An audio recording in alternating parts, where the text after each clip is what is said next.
경제에 밀착이 된 그러한 후유증이 아닌가, 그 정도로 우리가 대충 생각하고 있습니다. 박수. 다음 5번째 조.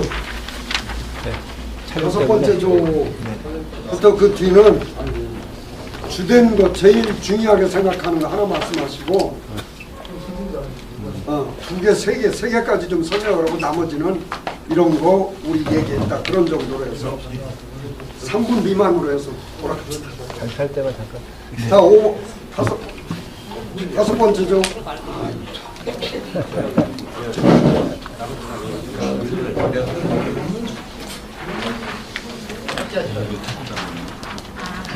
다 설명이 너무 잘 연결돼 있고 이해가 되는 거예요. 얘들은 이제 그 박, 최 인간에 대한 구조적 뿌리찾기 중에서 선택을 하다 보니까 밀리고 밀려서 마찬가지로 대미 사대주의라는 데까지 왔습니다. 떠밀려서 왔다고 봐지는데, 그래서 여기는 어떤 굉장히 넓은 모래톱이 생겨서 여기서 충분히 사고를 넓힐 수 있는 그런 공간까지 왔다는 것을 이제 생각해 보시면 되겠습니다. 여기 빈 공간은 여러분들이 또 충분히 써 넣을 수 있는 것이고, 저희들은 한 2-3가지만 간단하게 말씀드리겠습니다.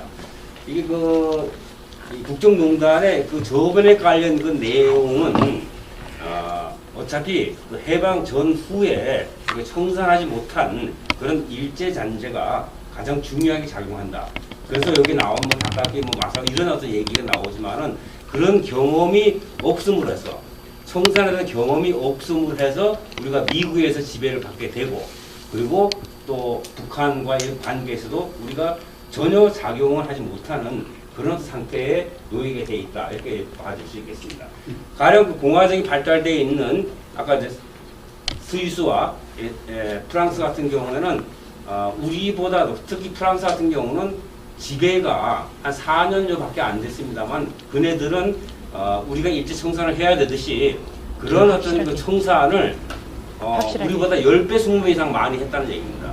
그러니까 그런 어떤 청산에 대한 경험이 없는 상태에서 우리는 또한 미국에 의해서 이렇게 그 상당히 넓은 의미의 영향을 받기 때문에, 그런 의미 때문에 그 최박의 어떤 국정농단은 구조적 상황에서 발생하지 않을 수밖에 없다. 그래서 우리는 차제에 이 부분을 비록 늦었지만은 이 시점에 헌법 개정을 통해서라도 이 부분을 말끔히, 늦었지만은 말끔히 여러분들이 이 나머지 공간을 채우듯이 말끔하게 청산하는 작업을 해야 되겠다고 생각을 합니다. 박수. 자, 다음 주 부탁드립니다.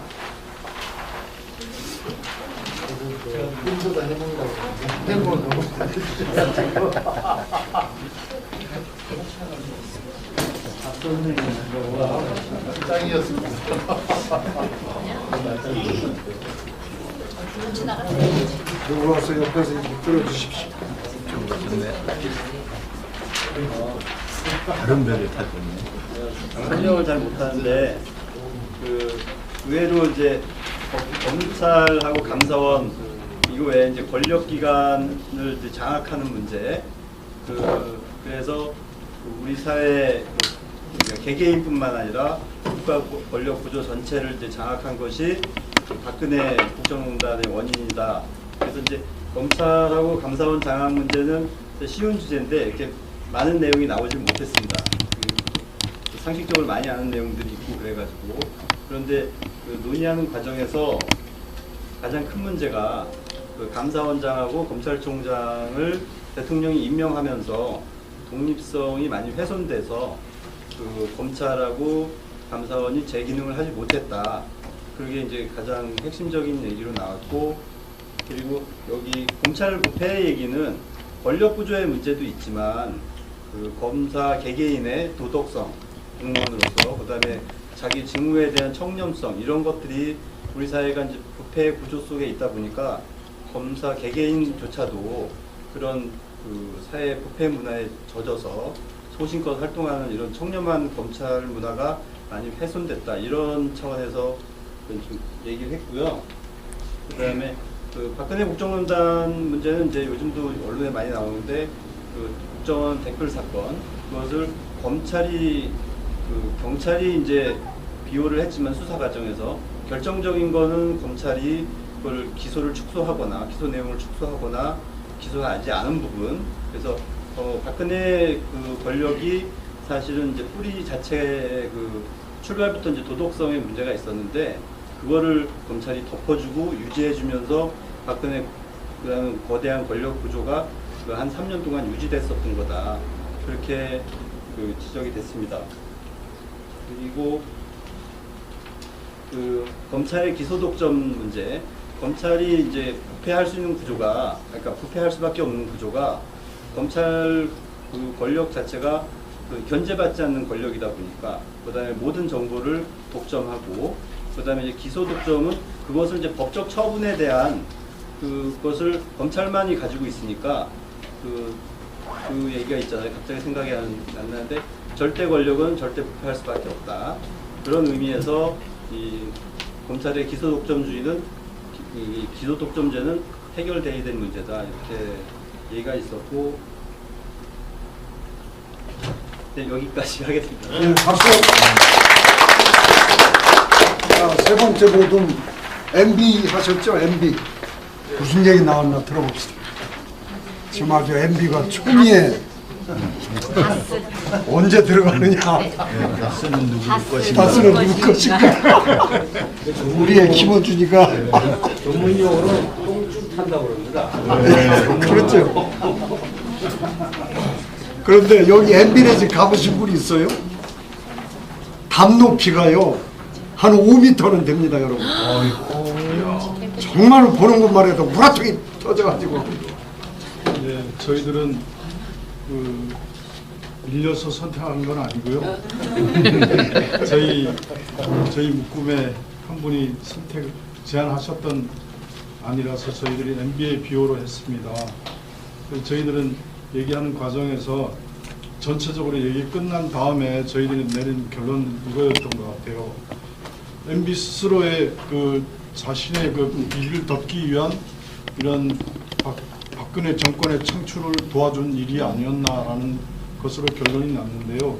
대표적으로 여러분도 아시겠지만 그 국정원의 대선 개입이라든지 거기는 이제 뭐 군이나 검찰도 경찰도 다 여기 대선에 개입했고 또한 언론 장악이라는 부분은 여러분도 아시겠지만 그 방송위원회 있지 않습니까? 거기에 이제 친 MB 인사들로 계속 채우면서 그 언론을 다 장악해서 박근혜 정권을 창출하는데 아주 절대적인 역할을 했고요. 그 다음에 가장 결정적으로 대선 과정에서 이제 걔네들이 그 댓글 작업했던 그 오피스 그 강남에 있는 오피스 빌딩에서 장금이냐 강금이냐 그때 지금도 문제가 돼서 재판을 하고 있죠. 그런 대표적인 사건들도 있었고 결국은 이것은 검찰과 경찰에 의해서 거의 묻어져 버려질 뻔한 그런 사건이죠. 예.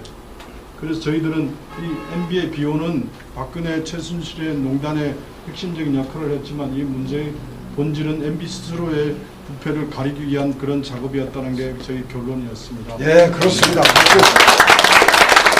그 다음에 언론.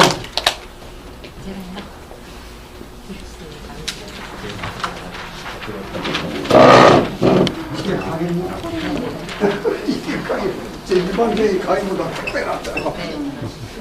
저희는 우선 정치적 무관심, 먹고 살기 바쁜 우리 국민들 그리고 소수 언론의 접근성에 우리 국민들이 소수 언론에 접근성하기가 어렵다는 거고 그 징계, 자기 그 언론의 징계라든가 자기 검열, 그 언론 뭐 이렇게 사장이 밑에 좀 바른 말 하는 밑에 직원들 PD나 이런 사람들 자르고 자기 검열하고 그러는 거.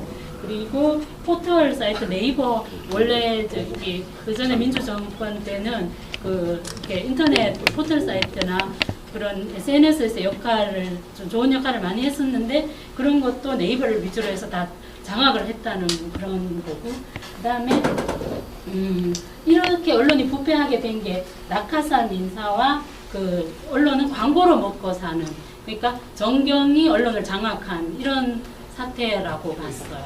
그 부패를.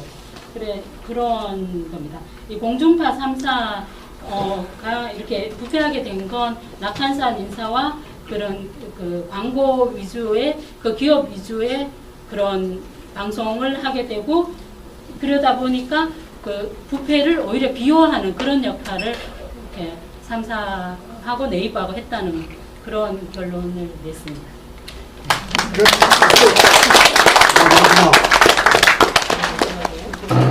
각각이 맞아.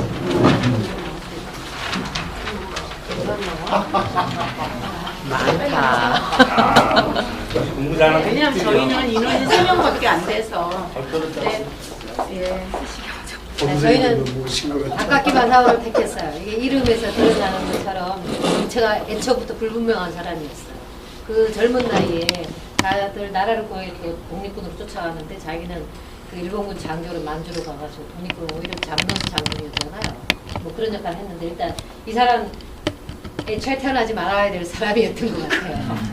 그러니까 5.16 그 4.19로 이루는 그 의구로 이루는 그런 자유정신을 5.16 쿠데타로 집권하고 들어오면서 그때가 61년도에 5.16 쿠데타에서 72년도 유신헌법을 통해서 다시 또 재집권하는 거를 또 노렸죠.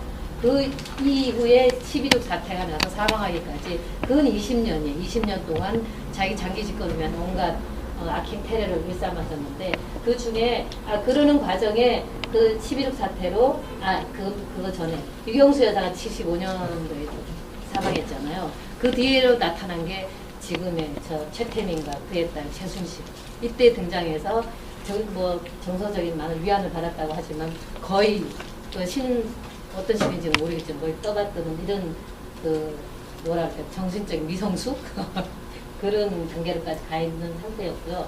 이 다카기 마사오가 그 뭐 한 것 중에 제일 악행들을 저희가 하나씩 뽑아봤는데 일단 그 국민들이 그 죽음으로 이뤄낸 그 한일 합방을 마음대로 해서 그 돈을 가지고 그 대기업으로 몰아줘서 정경유착을 발생시켰고 거기서 파생되는 그 비자금들을 챙겨서 자기 독재에 썼고 그리고 그 정적들을 숙청하거나 간첩 조작이나 살인 고문으로 죽게 한 아주 그런 못된 짓들을 우리 많이 기억하죠.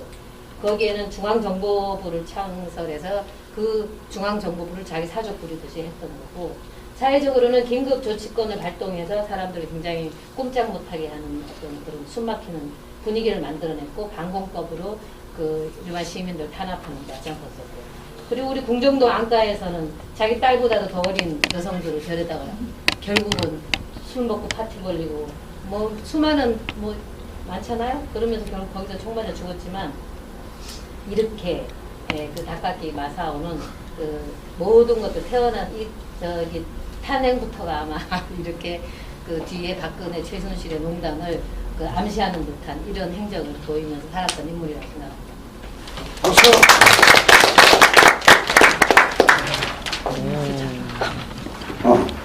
여러분 지금 느꼈다시피 박근혜 최순실 국정농단하고 관련해서 이렇게 언급이 되는 구조적인 이슈들이 이렇게 많습니다, 여러분. 그리고 각 이슈마다 여러분 각자의 의견이 있고 그거 하나하나 가지고 토론하더라도 밤을 새야 돼요. 그만큼 우리나라는 정말로 가깝한 그러한 풀어야 될 것들이 많은 것들이 중첩된 그런 사회 속에서 우리가 이렇게 서바이벌하고 있다는 것. 그리고 저 개인적으로는 이거가 좀 아무도 안 택하셨는데 남북 분단이라는 거 모든 사우스코리아에 있어서 우리 남한 사회에서 모든 구조적 갈등의 그 뒤에는 크게 장악하고 있는 게 남북 분단이라는 반공 이데올로기죠, 여러분. 그래서 저것만 가지고도 근데 자부지간에 여하튼 간에 저거는 아무도 어려워서 그런가 말씀을 하면서 그래서 그 백낙천 선생 같은 경우는 남북 분단 문제를 우리 한국 사회를, 남한 사회를 짓누르고 있는 이념 헌법이라고 표현하고 있습니다, 여러분. 눈에 안 보이는 헌법이다 이거예요. 사실상 공식적으로 오늘 우리가 이번 시리즈의 주제인 헌법, 그거보다도 더 위에서 우리를 짓누르고 있는 기본적인 조건이다. 이념 헌법이라는 표현을 쓸 정도로 분단 문제는 참으로 중차대하고 우리가 제대로 살만한 사회를 만들려면은 그거부터 뭐를 해야 되는데, 여하튼간에 자, 지금 그래서 재밌죠 여러분? 네. 박수. 그러면은 제가 준비한 강의는 이제 그런 이거는 여러분들 박근혜 최순실 그 게이트하고 관련된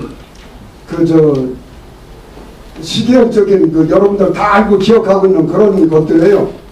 그래서 그 중에 예컨대 어느 때에 김기춘이가 나타나고 그 다음에 여러분들 이석수 감찰관도 생각나고 그러실 거예요. 그 다음에 하다가 2016년 9월 20일에 한겨레 김장경 기자인가 그 사람이 최순실 미르 K스포츠 뒤에 최순실이가 있다는 걸 제일 처음 공개적으로 까발렸죠. 그 다음에 이제 그렇게 코너를 몰렸는데 여러분 10월 24일 날 박근혜가 느닷없이 개헌하자고 했던 거 기억나시죠? 네. 그랬다가 그날 오후에 JTBC가 최순실이 쓰던 태블릿 PC를 그 사무실에서 발견하고 거기에 이런 거 저런 거가 기록이 돼 있다. 나는 보도가 되면서 그 다음날 당장 꼬리를 내리고 박근혜가 국민 여러분 죄송합니다 하고 사과했던 거 기억나시죠? 그러던 박근혜가 여러분들 어제 봤죠? 자기는 지금 억울하게 지금